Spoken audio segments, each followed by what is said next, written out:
Hello everyone, my name is Simani Chauhan और welcome to logic पाठशाला। आज की इस वीडियो में हम कवर करेंगे 14 जुलाई 2022 के मोस्ट इंपॉर्टेंट करंट अफेयर्स के क्वेश्चंस। इस वीडियो का पीडीएफ आप लोगों को फ्रेंड्स टेलीग्राम पर मिल जाएगा। लिंक आपको दिया गया है डिस्क्रिप्शन बॉक्स में। इसके अलावा अगर आप चैनल पे कुछ और वीडियोज़ को विजिट करना चाहते हैं तो प्लेलिस्ट बनी हुई है। देखिए, हर एक अलग टॉपिक से रिलेटेड या आपके लिए सेक्शन वाइज प्लेलिस्ट बनी है। आप लोग ज़रूर प्लेलिस्ट को चेक करिए, वहाँ पे काफ़ी सारी वीडियोस आपको प्रोवाइड की गई हैं। आप करंट अफेयर टॉपिक्स की प्लेलिस्ट को भी ज़रूर चेक करें, क्योंकि यहाँ पे करंट अफेयर्स के जितने भी रिलेटेड टॉपिक्स होंगे वो यहाँ मिल जाएंगे। इसके अलावा स्टैटिक जीके की एक अलग प्लेलिस्ट है, जहाँ पे जो भी स्टैटिक जीके का आपका टॉपिक रहता है वो सारी वीडियोस आपको यहाँ पे मिल जाएंगी। तो ओवरऑल आपको काफ़ी वीडियोस चैनल पे मिलेंगे जो आपके एग्ज़ाम पॉइंट ऑफ व्यू से काफ़ी इंपॉर्टेंट है। तो चलिए फ्रेंड्स, आज की वीडियो की शुरुआत करते हैं मोटिवेशन कोट से। When you fail, you just have to start again in a smarter way. देखिए, मान लीजिए अगर आप कहीं किसी काम में फेल भी हो गए हैं तो आप उसे दोबारा से शुरू करें, लेकिन उसी तरीके से नहीं, आपको कुछ स्मार्टर तरीके से उसे शुरू करना होगा ताकि अगेन आप उस चीज़ को फेस ना कर सकें या अगेन आप फेल ना हो। क्योंकि आप फेलियर से ही तो हम कुछ ना कुछ सीखते हैं, तो इसलिए हमें ये सीखना है कि कहाँ हमारी कमी रह गई थी और किस तरीके से हमें उसे फिर से शुरू करना है। ऐसा नहीं करना है कि क्विट कर दें उस चीज़ को, क्योंकि अगर आप क्विट कर देंगे तो वो काम कभी भी कंप्लीट नहीं होगा। तो फ्रेंड, चलिए क्वेश्चन नंबर फर्स्ट से हम शुरू करते हैं। India has become which country in the world to be included in the child sexual abuse database of the International Criminal Police Organization. तो इंटरपोल में जो बाल यौन शोषण डेटाबेस है उसमें शामिल होने वाला दुनिया का कौन सा देश बना है? भारत। तो सही आंसर है 68। तो फ्रेंड्स, भारत जो है वो 68वां राज्य बना है। अब देखो, इंटरपोल अलाउ कर देगा कि भारत को किस चीज़ के लिए अलाउ करेगा? टू इन्वेस्टिगेट, जैसे कि लिंक्स हो गए, जैसे victims, abusers and crime scenes using audio visual data. मतलब भारत को ऑडियो विजुअल डेटा का यूज़ करके जो विक्टिम्स हैं या ऐसे हैं जो एब्यूज़र्स हो गए या क्राइम सीन के बीच में जो लिंक्स है, इन सभी की जांच करने के लिए इंडिया को क्या करेगा? ये अनुमति देगा। अब फ्रेंड्स, बात करते हैं कि इंटरपोल के बारे में। इंटरनेशनल क्रिमिनल पुलिस ऑर्गेनाइजेशन, इसकी स्थापना 7 सितंबर 1923 को हुई है और हेडक्वार्टर है इसका फ्रांस में। प्रेसिडेंट है अहमद नसीर अल राइसी। सेक्रेटरी जनरल है इसके जर्गन स्टोक और इसकी मेंबर कंट्रीज़ हैं 68। तो ये पॉइंट्स भी हमें याद रखने हैं। नेक्स्ट क्वेश्चन देखिए। अ 2-day national conference of state agriculture and horticulture ministers in dash will be held on 14 and 15 जुलाई। तो देखिए, 2 दिन का ये जो पूरा का पूरा कॉन्फ्रेंस है ना, जो कि स्टेट एग्रीकल्चर हॉर्टिकल्चर मिनिस्टर्स की कॉन्फ्रेंस है, ये कॉन्फ्रेंस 2 दिन चलेगी। यहाँ बताना है क्वेश्चन में कि कौन से शहर में इसका आयोजन किया जाएगा। तो सही आंसर है फ्रेंड्स, बेंगलुरु में जो है इसका आयोजन किया जाएगा। इस कॉन्फ्रेंस में जो मेजर इंटरवेंशंस हैं उसमें से है कि लॉन्च ऑफ ई नाम प्लेटफॉर्म। तो एक प्लेटफॉर्म है ई नाम प्लेटफॉर्म, इसका शुभारंभ भी यहाँ पर किया जाएगा। ये प्लेटफॉर्म जो फार्मर्स हैं उनको बेटर प्राइस देगा, उनकी जो फसल है उस फसल के उनको बेहतर मूल्य प्राप्त करने में उनको बढ़ावा मिलेगा या उनकी मदद करी जाएगी। कुछ और न्यूज़ को रिवाइज करते हैं फ्रेंड्स। तो देखिए, union minister MSME Narayan Rane के द्वारा 1 मंथ का मेगा इवेंट इनॉग्रेट किया गया था, enterprise India. Union minister Meenakshi Lekhi ने इनॉग्रेट किया India alumni portal to facilitate foreign scholars who have study in country to remain connected. तो सिंपली ध्यान रखिएगा, जो इंडिया एलुमिनी पोर्टल है इसे किसने इसका उद्घाटन किया है? मीनाक्षी लेखी ने। इसके अलावा जो डिफेंस मिनिस्टर हैं राजनाथ सिंह जी, उन्होंने फेलिसिटेट किया over 300 war veterans of the 1971 liberation war of Bangladesh in Assam. तो ये किसके द्वारा किया गया है? डिफेंस मिनिस्टर राजनाथ सिंह जी के द्वारा। अगला क्वेश्चन है, which company has introduced India's first indigenously developed lithium ion cell NMC2170। ये सेल को नाम दिया गया है NMC2170। ये भारत का पहला स्वदेशी रूप से विकसित लिथियम आयन सेल है और इसे किस कंपनी ने इंट्रोड्यूस किया है? सही आंसर है ओला इलेक्ट्रिक के द्वारा इसे इंट्रोड्यूस किया गया है। तो ओला 2023 तक देखिए चेन्नई में एक गीगा फैक्ट्री को शुरू करने जा रही है। तो इस सेल का जो निर्माण है वो बहुत बड़े पैमाने पर इस फैक्ट्री में किया जाएगा। कंपनी को हाल ही में देश में उन्नत सेल विकसित करने के लिए भारत सरकार के द्वारा ACCPLI स्कीम के तहत 200 गीगावाट क्षमता आवंटित की गई है। तो ये ध्यान रखिएगा, अभी कंपनी को इतनी क्षमता दी गई है, लेकिन इन फ्यूचर यानी अगले साल जो एक फैक्ट्री सेटअप हो जाएगी तो बहुत बड़े पैमाने पर इसका जो मैन्युफैक्चरिंग है वो शुरू हो जाएगा। ओला की बात करते हैं तो बेंगलुरु बेस्ड ये 2 व्हीलर मैन्युफैक्चरिंग कंपनी है, एक इलेक्ट्रिक कंपनी है और ओला इलेक्ट्रिक मोबिलिटी की शुरुआत 2017 में हुई थी। इसके फाउंडर कौन है? भाविश अग्रवाल।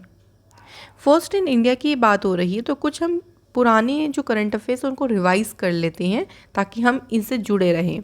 इंडिया का जो पहला एग्रीकल्चर एक्सपोर्ट फेलिसिटेशन सेंटर है, इसे कहाँ लॉन्च किया गया? महाराष्ट्र, पुणे में। पहली फीमेल क्रिकेटर जिन्होंने इंटरनेशनल क्रिकेट में मोस्ट नंबर रन स्कोर करे हैं, उनका नाम है मिथाली राज। इंडिया का पहला सेंट्रलाइज्ड AC रेलवे टर्मिनल को कहाँ सेटअप किया गया? बेंगलुरु में। कंट्री का जो पहला एम्पिटी क्लिनिक है, इसे इनॉग्रेट किया है चंडीगढ़ में। नेक्स्ट देखिए, इंडिया का जो पहला फॉरेस्ट मेडिसिन सेंटर है, इसे उत्तराखंड में खोला गया। कौन सी कंट्री की आर्मी ने पहली बार इंडिया की रिपब्लिक डे की परेड में पार्ट किया है? तो आंसर है बांग्लादेश। इंडिया का जो पहला गैस टू इथेनॉल प्लांट है, इसे कहाँ सेट किया गया? महाराष्ट्र में। फर्स्ट हाई कोर्ट जिसकी जो कोर्ट की प्रोसीडिंग्स थी वो लाइव स्ट्रीम हुई थी और ये ऐसा करने वाला पहला हाई कोर्ट बना गुजरात हाई कोर्ट। इंडिया का पहला बायोब्रिक बेस्ड बिल्डिंग, इसे कौन सी IIT में इनॉग्रेट किया गया है? तो राइट आंसर है IIT हैदराबाद। तो ये काफ़ी सारे क्वेश्चंस को हमने कवर करा है जो कि हमारे रिलेटेड हैं किससे? फर्स्ट इन इंडिया से। नेक्स्ट क्वेश्चन है, drug controller general of India has approved the countries first indigenously developed human papilloma virus vaccine against dash. तो जो भारत का औषधि महानियंत्रक हैं, उनके द्वारा किसके खिलाफ देश में पहले स्वदेशी रूप से विकसित ह्यूमन पेपिलोमा वायरस वैक्सीन को मंजूरी दी गई है?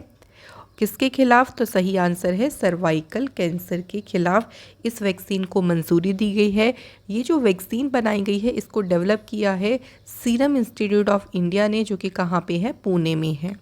देखिए, सर्वाइकल कैंसर देने ना काफ़ी, अगर हम बोले तो इसका डेथ रेशो हाई है। ये सेकंड मोस्ट फ्रीक्वेंट कैंसर है जो कि वुमेंस के बीच में होता है बिटवीन 15 एंड 44 ईयर्स के बीच में, with a high death ratio in India. तो इसी के लिए ही जो पहली बार जो वैक्सीन है, जो इंडिजीनियसली वैक्सीन है, इसको डेवलप किया गया है और इसको अप्रूवल किसने दिया है ये भी ध्यान रखिएगा, drugs controller general of India ने। नेक्स्ट क्वेश्चन है, noted social worker and Padmashri awardee dash अब रिसेंटली पास्ड अवे। तो ये फेमस सोशल वर्कर हैं और पद्मश्री से भी सम्मानित है। इनका नाम है अवदाश कौशल। ये इनका अभी हाल ही में निधन हुआ है। Avdhash Kaushal founded an NGO जिसका नाम है rural litigation and entitle Kendra which fought for human rights and the conservation of the environment. तो ये जो NGO है, ये मानव के अधिकार और पर्यावरण के संरक्षण के लिए इसने काफ़ी लड़ाई लड़ी। He is credited with bringing mining activities to an end in Mussoorie in 1980 और उसके बाद उनको 1986 में पद्मश्री से सम्मानित किया गया। तो ये पूछ सकते हैं कि जो अवदाश कौशल है, इनका संबंध कौन से फील्ड से है? तो ये आप समझ ही गए होंगे क्या हैं, ये सोशल वर्कर थे। और एक क्वेश्चन ये बन सकता है कि इनको कौन से वर्ष में पद्मश्री मिला है? 1986 में। नेक्स्ट क्वेश्चन पे बढ़ते हैं, which state has topped in the Delta ranking of Shyama Prasad Mukherjee rurban mission in the month of June 2022। तो फ्रेंड, जून के महीने में जो श्यामा प्रसाद मुखर्जी रुर्बन मिशन की डेल्टा रैंकिंग है, इसमें कौन से राज्य जो है वो टॉप पर रहा है? राइट आंसर हो जाएगा, देखिए झारखंड जो है वो इसमें टॉप पे रहा। इसी के साथ जो स्टेट है ना, उसने अपनी पोजीशन को इम्प्रूव किया है इसकी जो पोजीशन है ओवरऑल रैंकिंग्स में ये 8th प्लेस पर आ गया है। केंद्र ने देखिए स्थानीय आर्थिक विकास को प्रोत्साहित करने और सुनियोजित रूरबन क्लस्टर बनाने के उद्देश्य से इस मिशन को शुरू किया था 2016 में। तो जून के महीने में टॉप पे कौन रहा है? झारखंड। अब रैंकिंग की बात ही आती है तो देखिए ऑस्ट्रियन की जो कैपिटल है वियना, ये वर्ल्ड की मोस्ट लाइबल सिटी की जो इंडेक्स आई थी ग्लोबल लाइबिलिटी इंडेक्स, इसमें टॉप पोजीशन पे रहा। वियना ने न्यूजीलैंड की ऑकलैंड सिटी को रिप्लेस किया है मोस्ट लाइबल सिटी में। इसमें इंडिया की कुछ सिटी ध्यान रखेंगे, जैसे दिल्ली की पोजीशन है 140 और मुंबई की पोजीशन है 141। इसके अलावा देखिए फ्रेंड्स, जो ग्लोबल स्टार्टअप इकोसिस्टम रिपोर्ट आई उसमें केरल जो है वो पहले स्थान पे रहा एशिया में इन अफोर्डेबल टैलेंट। तो ये हमें रैंकिंग को ध्यान रखना है। अगला क्वेश्चन है which state has become the first state in the country to initiate the process of implementing the central new education policy. तो केंद्र की नई शिक्षा नीति को लागू करने की प्रक्रिया शुरू करने वाला देश का पहला राज्य कौन सा बना है? तो देखिए सही आंसर हो जाएगा रिसेंटली उत्तराखंड के द्वारा इसे शुरू किया गया है। साथ ही में फ्रेंड्स एक और चीज़ ध्यान रखिएगा, जो उत्तराखंड के चीफ मिनिस्टर हैं पुष्कर सिंह धामी, इन्होंने बाल वाटिका को भी इनॉग्रेट किया है आंगनवाड़ी केंद्र में। इससे क्या होगा देखिए, जो प्री प्राइमरी एजुकेशन सिस्टम है वो मजबूत बनेगा। प्री प्राइमरी मीन्स जो प्राइमरी आपका फर्स्ट क्लास से शुरू हो जाता है, 1st to 5th, लेकिन फर्स्ट क्लास से जो बच्चे पहले के होते हैं, छोटे बच्चे होते हैं, उनका भी एक तरीके से बेस स्ट्रॉन्ग हो सके, क्योंकि जब बेस ही स्ट्रॉन्ग होगा तभी आगे की जो चीज़ होंगी वो अच्छे से हो सकेंगी, इम्प्लीमेंट हो सकेंगी। तो उसी को मजबूत करने के लिए बाल वाटिका को आंगनवाड़ी केंद्र में जो है वो शुरू किया जाएगा। अब देखिए फ्रेंड्स, यहाँ पे बात आती है उत्तराखंड की। तो चलिए कुछ चीज़ों को रिवाइज़ करते हैं। फर्स्ट इज़ कैपिटल जो है इसकी है, सॉरी यहाँ पे गड़बड़ हो गया है। कैपिटल इसकी एक तो है गैरसेन, ये गैरसेन है, और दूसरी कैपिटल है इसकी देहरादून। यहाँ के चीफ मिनिस्टर हैं पुष्कर सिंह धामी, गवर्नर है गुरमीत सिंह। लोकसभा सीट है 5, राज्यसभा सीट है 3 और असेंबली सीट है 71। जो इंडिया का हाईएस्ट डैम है जो कि है टिहरी डैम, ये कहाँ पर है? उत्तराखंड में। और कौन से रिवर पे है? भागीरथी। ट्राइब्स में इंपॉर्टेंट है भोटियास, बक्सा, जौनसारी, खास, राजी और थारू, ये सभी इंपॉर्टेंट ट्राइब्स हैं। नेशनल पार्क में देख लीजिए Corbett national park, Gangotri national park, Govind national park, Nanda Devi national park, Rajaji national park और valley of flowers national park. Important temples हैं यहाँ पे बद्रीनाथ, यमुनोत्री, गंगोत्री और केदारनाथ। और ध्यान रखिएगा फ्रेंड, जो कॉर्बेट नेशनल पार्क है ये भारत का पहला नेशनल पार्क था, जिसे पहले हैली नेशनल पार्क के नाम से जानते थे। तो ये ध्यान रखिएगा, इम्पॉर्टेंट है। नेक्स्ट क्वेश्चन है which state government has decided to rejoin the ambitious Pradhan Mantri Fasal बीमा योजना। यानी प्रधानमंत्री फसल बीमा योजना में फिर से शामिल होने का फैसला अभी लिया है आंध्र प्रदेश की सरकार ने ये फैसला लिया है।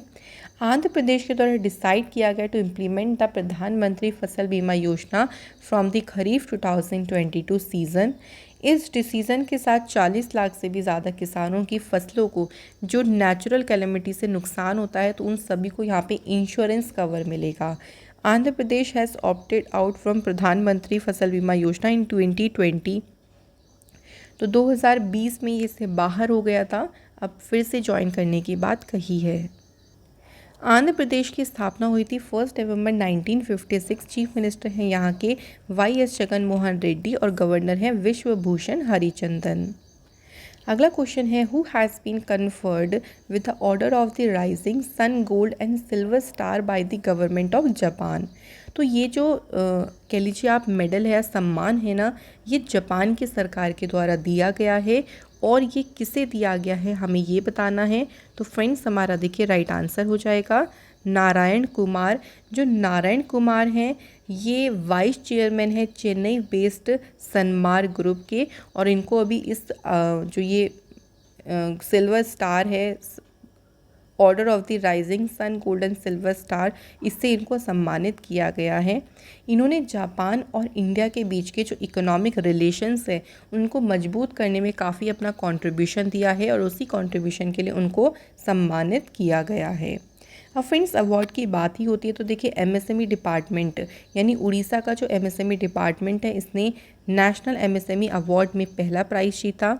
एना काबिल दुबा ये केन्या से हैं जिनको Aster Guardians Global Nursing Award 2022 से सम्मानित किया गया। इसके अलावा लाइफ टाइम अचीवमेंट अवार्ड जिसे ईआल अवार्ड के नाम से भी जानते हैं इसके लिए चुना गया AR वेंकट चलपति को। तो ये भी फ्रेंड्स हमें इंपॉर्टेंट अवार्ड्स के तौर पे ध्यान रखने हैं। अगला क्वेश्चन है who has won the Gijon chess master tournament जो कि कहाँ पे हुआ है, स्पेन में। तो गिजोन चेस मास्टर टूर्नामेंट ये किसने जीता है, तो सही आंसर है डी गुकेश ने ये टूर्नामेंट जीता है। डी गुकेश वोन with 8 point out of the 9 rounds. Brazil के अलेक्जेंडर फियर सेकंड पोजीशन पर रहे और स्पेन के पेड्रो एंटोनियो गिन्स ये थर्ड पोजीशन पर रहे हैं। विद द विन इस जीत के साथ गुकेश के पास में फिडे की जो रेटिंग है वो कितनी है, 2693। अगला क्वेश्चन है which Indian cricketer has become the fastest Indian to take 150 wickets in one day internationals.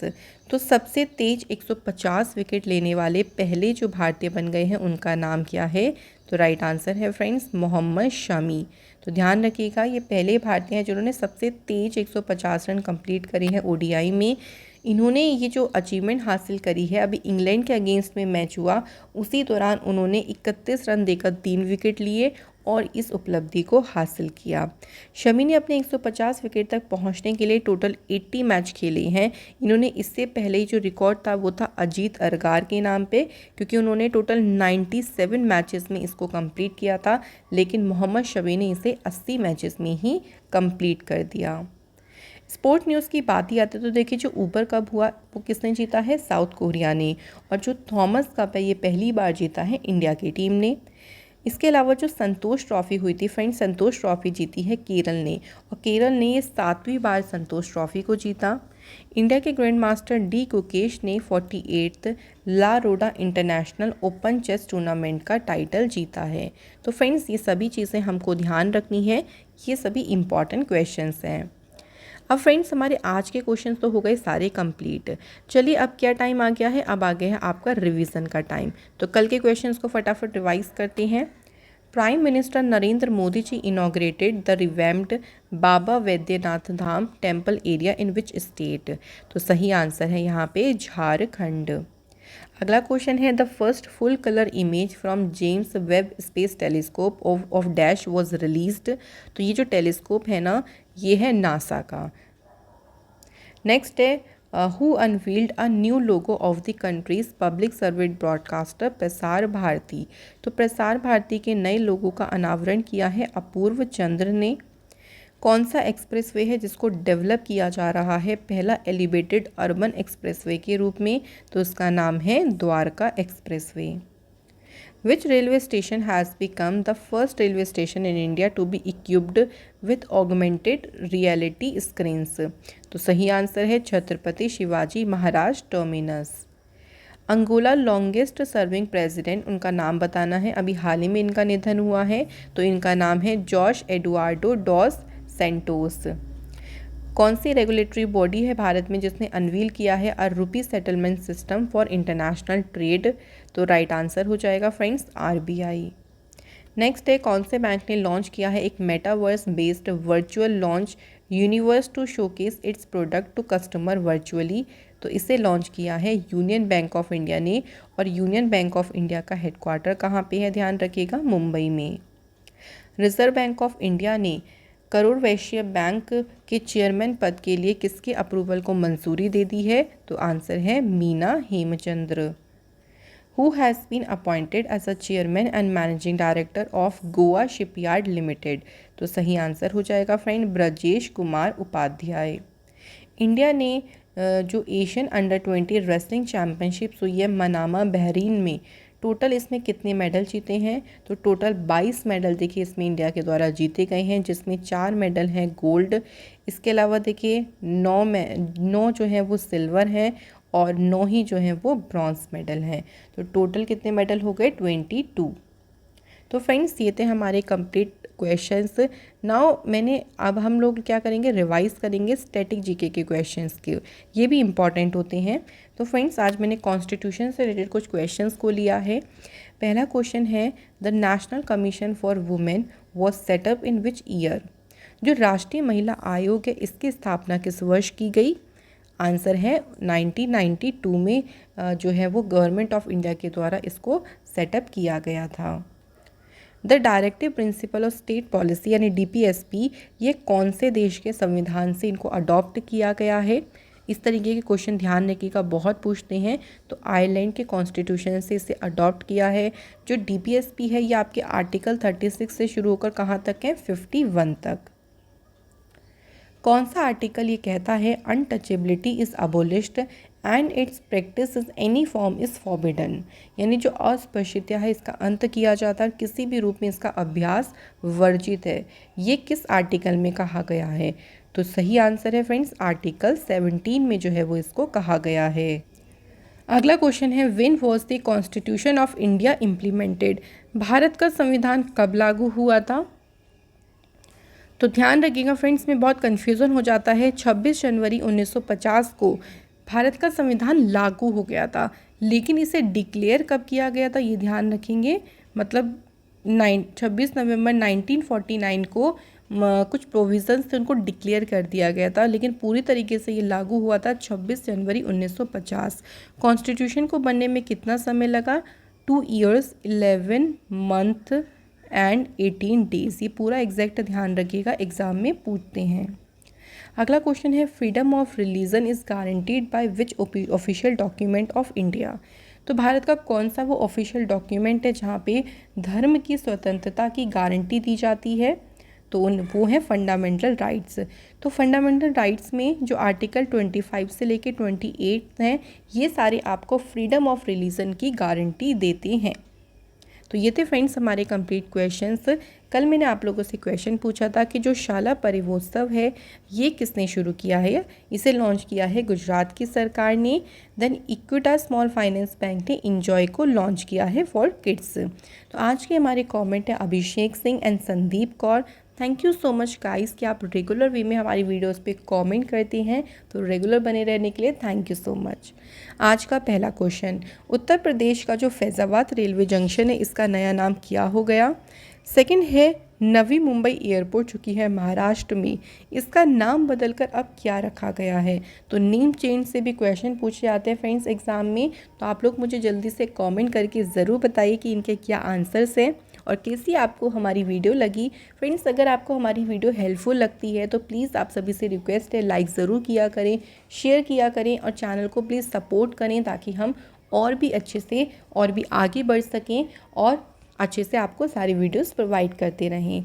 Thank you so much for watching this video.